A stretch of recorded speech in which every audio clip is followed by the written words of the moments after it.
Chennai super king এর জন্য আলাদা মাঠ দেওয়া আছে। আমার চেয়েও বেশি কনসার্ন হচ্ছে মুশফিকুর রহিম, তামিম ইকবাল প্লেয়ারদের নিয়ে আমরা এখন কোনো কমেন্টস করতে যাচ্ছি। কাছে হার্ড লেগেছে। আমি কিন্তু যে আমার লাইফে ফার্স্ট আমি দেখেন তামিম ইকবাল একজন ভালো প্লেয়ার্স এবং very good human being.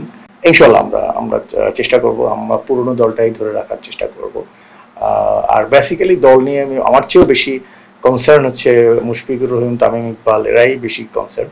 So they will decide together এবং মোহাম্মদ লিরা তিনজনে বসেই ডিসাইড করবে। বাট আমি একজন তাদের নগণ্য পার্সন থাকবো তাদের সাথে। But it's their team. Fortune Barishal never tells this it's our team, it's their team. So that the reason আমরা আমাদের সাফল্য কিন্তু এই জন্যই আসছে। আমি তাদেরকে টিমের ওনারশিপ হিসেবে ট্রিট করি। It's a very positive things. আমি অনেক বছর 5 বছর যাবৎ বলতে বলতে finally I got it. So it's a very good things and আমার ধারণা এই বছর আরও ভালো কিছু করবে এবং যখনই হোম অ্যান্ড ভ্যানু হবে তখন দেখবেন আরও বেশি রেভিনিউ বেড়ে আসবে। আপনি যদি লাইক বরিশালে খেলা হয়, বরিশালে আপনি দেখবেন যে ক্রিকেট বোর্ডের প্রচুর টিকিট বিক্রি হবে এবং ওখান থেকে একটা ভালো অঙ্কের একটা টাকা বেরিয়ে আসবে। So it will be the মানে great for us for to earn money. বরিশালবাসীর চাওয়া আসলে বরিশাল স্টেডিয়ামে পছন্দ বরিশালের খেলা দেখতে। তাছাড়া আপনি কয়েকদিন আগে আসলে স্টেডিয়ামে গিয়েছেন, বিসিবি প্রেসিডেন্ট আমিনুল ইসলামের সঙ্গে কথা বলেছেন। বরিশাল স্টেডিয়ামে খেলা বিপিএল ম্যাচ হওয়ার কোনো সম্ভাবনা আছে কিনা আসলে? ইনশাআল্লাহ আমি এখনো প্রত্যাশী যে খেলা হবে।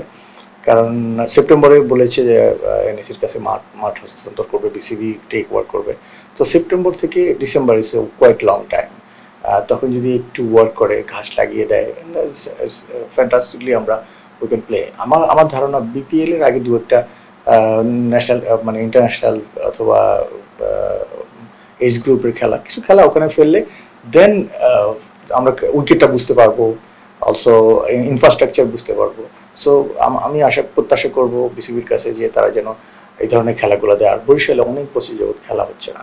আমরা গিয়েছি, প্লেয়াররা অনেক কথা বলেছে, মানে আমার কাছে হার্ড লেগেছে। আমি কিন্তু যে আমার লাইফে ফার্স্ট আমি বরিশাল স্টেডিয়ামে গিয়েছি।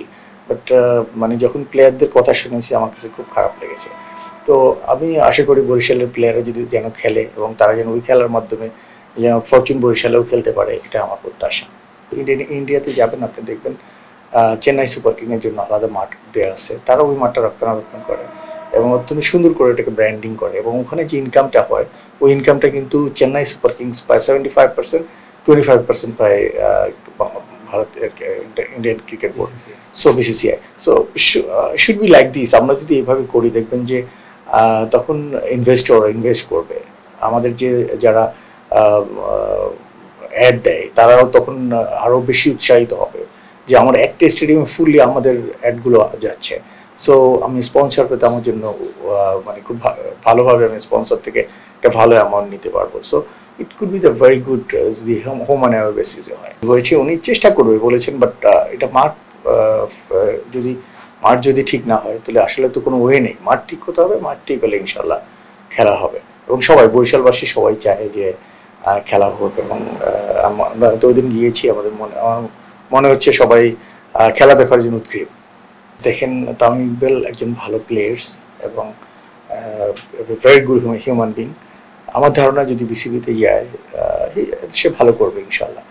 এবং সে জানে প্লেয়ারদের কী ফ্যাসিলিটিস লাগে। আপনি প্লেয়ারদেরকে ফ্যাসিলিটিস দিলে অটোমেটিক্যালি প্লেয়াররা দেখবেন ভালো খেলবে।